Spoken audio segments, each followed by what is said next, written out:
on? Another Asian shooter, Half Moon Bay in California. They caught this cat this time. But what's going on? Yeah, this doesn't fit the media's criteria. Right about now, you know, uh, it's not fitting the narrative. You know, if America with three Ks wasn't so racist, white men would be upset about the fact that they'd actually be excited about the fact that it's not a white guy shooting up Asian based places and situations. But the hate is so strong that it's not getting the same. But I'll tell you something, as a black man, I'm always glad when I turn on the news, I'm looking for the face.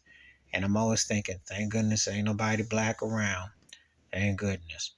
Because they want to say it's a hate crime or, this and that to push the agenda. When Biden signed that ridiculous anti-Asian bill where he couldn't have the audacity to sign an anti-black bill, yes, you get offended. Yes, I got very offended because black folks are getting left and right, but they don't come out and they don't care about situations. But this here is really something else. Now this is going to be a real pandemic. What is driving it? Mm-hmm. What is the madness? Why the madness? What's going on? Old Asian guys are coming out now putting caps. And it's just not newsworthy.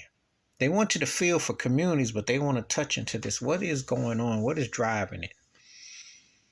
They spend so much time labeling black folks and a disdain or something, or white guys who be clotheslining said folks, but they don't talk about the hate within communities.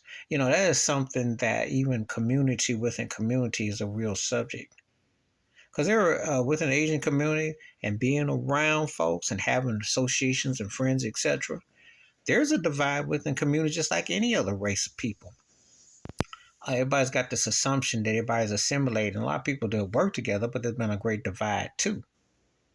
And some of them don't like the fact that some of them try to Americanize their culture, their identity, the way they talk, the way they articulate, the way they dye their hairs, the way they try to Americanize themselves, or what they deem. You remember G.I. Joe going to some Asian communities in the service and taking over the women, and some people ain't been happy with that. They call them a sellout in their own way or look down upon, or some people in the country or the city. So it's some real divide that's going on. But it's interesting how it plays out. Will the media take their chances and speak on this? Just to let you know that even no matter what community you come from, crime happens upon crime within said community. It ain't all just black on black. It ain't all just white on white. It's Asian on Asian, Mexican on Mexican. But does the media want to talk about that? Just like Italian on Italian, French on French, it travels. But it ain't newsworthy or fashionable to talk about it. But this is another tragedy in Half Moon Bay. And guns are always out of control. It just happens in every community. And sometimes they hate not to report it, but they have to. Please hit like, subscribe, welcome thoughts and comments, and I do respond. Thank you. Please share the video if you want to. Wash your hands, keep your mind clear, watch out for another. And best believe they don't really want to address it, but it goes down. I'm out.